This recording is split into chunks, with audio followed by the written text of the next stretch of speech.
जिंदगी में सबकी समस्याएं अलग होती हैं। आप दूसरे की समस्या से केवल साहस ले सकते हैं, उसका तरीका नहीं अपना सकते। हिम्मत बनाए रखिए कि नहीं, हमें भी इस सफलता को पाना है। और ये जिंदगी जो है ना, एक अजीब सी रेस है यार, समझ में नहीं आता है। अगर तेज भागिएगा तो आपके अपने पीछे छूट जाएंगे, और धीमे दौड़िएगा तो आपके अपने ही आपको पीछे छोड़ के चले जाएंगे। इसलिए जिंदगी की रफ्तार इतनी बनाए रखो यार कि भले दुश्मन आगे निकल जाए लेकिन एक दोस्त पीछे नहीं छूटना चाहिए। अपने जिंदगी में हौसला बना के रखिए। पतंग को पता होता है कि उसका अंत एक कचड़े में जाकर होगा, लेकिन उससे पहले उसे आसमान छूकर दिखाना होता है। देखिए, सफलता और असफलता में थोड़ा सा का अंतर है। सफलता आपका परिचय दुनिया के सामने कराएगी और असफलता दुनिया का परिचय आपसे करा देगी। इसलिए सफल जरूर होइए। देखिए, 97% लोग जो है ना, वो थक के किसी काम को छोड़ देते हैं और जिंदगी भर उन 3% लोगों के लिए काम करने लगते हैं जो कभी भी हार नहीं मानते हैं।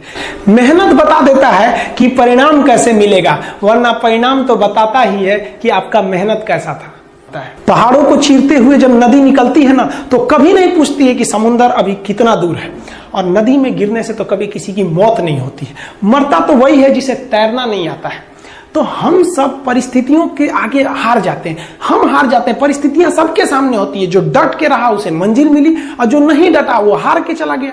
जब हमारे पास परिस्थितियां आती हैं, हम घिर जाते हैं चारों ओर से, तो हम परिस्थितियों को दोष देने लगते हैं, न कि उस परिस्थितियों से निकलते हैं। कोई मस्जिद जाता है, कोई मंदिर जाता है, कभी सोचा है भगवान को कितना बुरा लगता होगा? सोचते होंगे कि बंदा केवल हमसे मांगने ही आता है। यार, कभी मिलने भी आया करो। हमको तो लगता है किसी दिन भगवान निकल के बोलेंगे कि यार केवल तुम लोग हमसे मांगने ही आते हो, कभी मिलने भी आया करो। तो भगवान से या अल्लाह से सबसे एक दुआ मांगिए कि आप हमको मुसीबत देना है, आप दीजिए। आप जिस तरह से हमें खुशी देते हैं, उसी तरह से हम आपके दिए गए दुखों को भी अपनाएंगे। लेकिन हाँ, उस दुख से लड़ने की हिम्मत भी जरूर दीजिएगा। और सबको अपने अपने कर्मों का पता होता है। यूं ही गंगा किनारे इतनी भीड़ नहीं लगी रहती।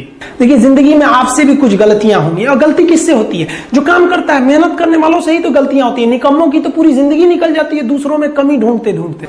और दुनिया में ना किसी भी समस्या है भाई, उसका सबसे अच्छा एक टोल फ्री नंबर है। दुनिया की कोई भी समस्या का सबसे टोल फ्री नंबर है दोस्त। एक बढ़िया दोस्त बनाओ भाई, 2-4 लोगों का, और उनसे ही आप पढ़ाई लिखाई हर तरह के डिस्कस करते रहो। दोस्त से बढ़िया टोल फ्री नंबर कोई नहीं है, हर चीज का इलाज है। और कुछ दोस्त जिंदगी में तो ऐसे बनाओ ना, जो आपकी प्रॉब्लम को वैसे ही समझ जाए जैसे डॉक्टर की लिखावट मेडिकल स्टोर वाला पढ़ लेता है। और एक बात और, ये जो अच्छी किताबें होती हैं और अच्छे दोस्त होते हैं ना, जल्दी समझ में नहीं आते हैं। लेकिन इसलिए दोस्ती बहुत अच्छे सोच समझ के कीजिएगा, क्योंकि कहा जाता है कि एक आम 10 आम को सड़ा सकता है, लेकिन 10 अच्छा आम एक सड़े हुए आम को कभी ठीक नहीं कर सकते। इसलिए अगर आपको कोई, आपके सर्किल में कोई, आपके करियर में कोई बाधा आता है तो तुरंत बाहर कीजिए, उनसे कोई इग्नोर मत कीजिए। और यार, अगर आपको दिल लगाना ही है तो किताबों से लगाओ ना यार। बेवफा भी निकलेगी तो मुकद्दर बना के जाएगी। दिन ना सबके लिए 24 घंटा का होता है। ऐसा नहीं है कि आपको अलग से वक्त मिलेगा, लेकिन इसी 24 घंटे में किसी को प्यार करके पति बनने का शौक है तो किसी को मेहनत करके करोड़पति बनने का शौक है। तो आप डिसाइड करिए आपको क्या बनना है। क्योंकि बरसों बाद जब लोग ये मिलेंगे ना आपसे, तो ये नहीं पूछेंगे कि कितनी गर्लफ्रेंड है, लोग पूछेंगे कमाता कितना है, हैसियत कितनी है तुम्हारी। ये दुनिया का उसूल है कि लोग कभी भी आपसे खैरियत नहीं, आपकी हैसियत पूछते हैं। लोग एक दूसरे से वादा करते हैं कि तुम्हारा जिंदगी भर साथ निभाएंगे, कोई किसी का साथ नहीं निभाता है। लोग अर्थी और जनाजा भी ले जाते हैं ना 2 कदम, तो कंधे बदल बदल के ले जाते हैं, जबकि पता है कि आखिरी मुलाकात है। और लोग यहाँ कंधा बदल बदल के ले जा रहे हैं और लोग वादे कर रहे हैं कि जिंदगी भर साथ निभाएंगे, कोई साथ नहीं निभाता है।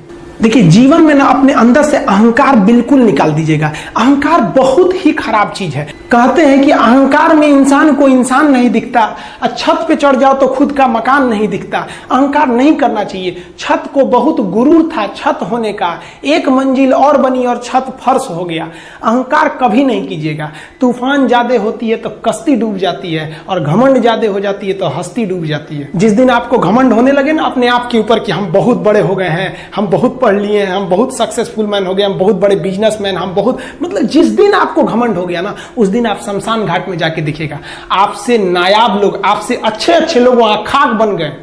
दुनिया में ना किसी से जलन नहीं रखनी चाहिए। देखिए माचिस जो होता है ना दूसरे को जला देता है, लेकिन कभी माचिस को देखें वो खुद को भी जला लेता है। अतः अगर आप दूसरे की बुराई करेंगे, दूसरे के पीछे रहेंगे ना, तो इसमें आपका लॉस होगा। और अगर आपकी कोई बुराई कर रहा है ना तो आपको खुश होना चाहिए कि आप आगे बढ़ रहे हैं।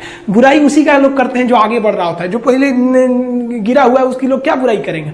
और जब भी आपकी कोई बुराई करे तो आप उसे सहज स्वीकार करें और आप उसे प्रूव मत कीजिए कि हम ये नहीं है। हम लोग गलती क्या करते हैं स्टूडेंट लोग कि प्रूव करने लगते हैं। नहीं, आपको अपने आप को इंप्रूव करना है। अगर कोई गलती हो गई है, आपको कोई बुराई कर रहा है, तो आप उसको सहज स्वीकार कीजिए। जिस दिन आपके अंदर अपनी बुराई सुनने की क्षमता आ गई, यकीन मानिए आप सफलता के दहलीज पे अपनी पहली कदम रख दिए उसी दिन। लोहा जो होता है ना उसे कोई नहीं तोड़ सकता है, लेकिन उसी लोहे के अंदर का जो जंग लग जाता है ना, धीरे धीरे दीमक की तरह उस लोहे को खदड़ते जाता है। इसलिए अपने अंदर अहंकार को मत लाने दीजिएगा। लोग कहते हैं ना कि अहंकार बुरा है। जीवन में हम जो अनुभव किए हैं, अहंकार से भी खराब चीज होता है गुस्सा। देखिए अहंकार उत्पन्न ही नहीं होगा जब तक आपको गुस्सा नहीं आए। आप ऐसे नॉर्मल बैठे हैं और आप किसी से कहिएगा कि तुम्हारी क्या औकात है, जब तक आपको गुस्सा ना आए। तो अहंकार एक पेड़ है और गुस्सा उस पेड़ का जड़ है। इसलिए गुस्सा जिस दिन आया उस दिन आप बर्बाद हो जाएंगे। किसी भी व्यक्ति को बर्बाद कराने के लिए सबसे जरूरी है गुस्सा दिलाना। आपको पता है लोहार जो होता है, लोहार वो जानता है कि लोहे को हम ऐसे नहीं मोड़ सकते हैं, बहुत ही शक्तिशाली है। इसलिए लोहार ना इस लोहे को ना आग में डाल के इसे गुस्सा दिलाता है।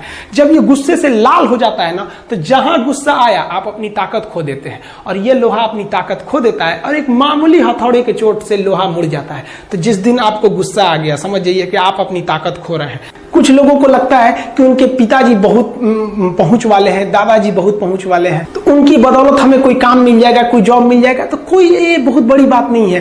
पहचान से मिला काम बहुत देर तक नहीं रहती है, लेकिन काम से मिलने वाली पहचान आजीवन रहती है। हम स्टूडेंट्स को कहना चाहेंगे, आजकल स्टूडेंट्स को पता नहीं क्या हो गया है ना, सोचना लड़की के पीछे पगलाया है, कहता है कि लव हो गया। भाई दुनिया में लव नहीं होता है किसी से, ये एक अट्रैक्शन है सबको। मान लीजिए मेल है तो उसे फीमेल से होगा, फीमेल से है तो उसे मेल से होगा। तो कोई कैसे कहेगा कि हम तुम्हारी ओर अट्रैक्ट हो रहे हैं, तो उसको छुपाने के लिए कहता है हमको लव हो गया। भैया लव अब नहीं हो गया। अगर आपसे कोई कहता है ना कि वो आपसे ट्रू लव करता है, तो उससे कहिएगा कि हमको अभी मेरा किडनी खराब हो गया, 1 लाख रुपए की जरूरत है, नहीं देगा।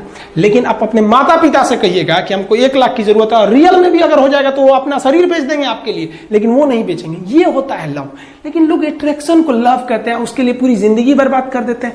ये सब बाबू गलत चीज है। जो आप अपना देखिए, आप अपना करियर छोड़ के अगर इस सब चीज में जाइएगा तो पूरी लाइफ बर्बाद हो जाएगी।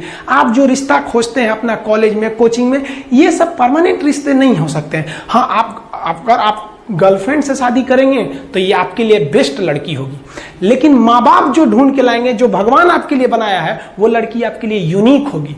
If you will best you will number 1, and if you will unique you will only 1। तो याद रखिएगा, जो भगवान आपको बना के जोड़ता है ना, वो रिश्ता सबसे अच्छा होता है। अपने माँ बाप को देखिए ना, क्या झगड़े नहीं हुए, लेकिन आज भी वो लोग एक साथ रहते हैं। लेकिन फिर भी आप देखिए आजकल के जो वेस्टर्न कल्चर आ गया, क्या वेस्टर्न कल्चर हो गया समझ में नहीं आता है। प्यार और छोहाड़ा, इसकी जिंदगी ना 1 साल होती है, 1 साल में ही खराब हो जाता है। ये वेस्टर्न कल्चर है, हमारी भारत की संस्कृति नहीं है। हम गर्व करते हैं, हमें अहंकार है, हमें गुरूर है अपने भारत की संस्कृति पर। जहां एक छोटी सी बच्ची भी गुड़िया खरीदती है ना, तो उसके लिए दुपट्टा खरीदती है।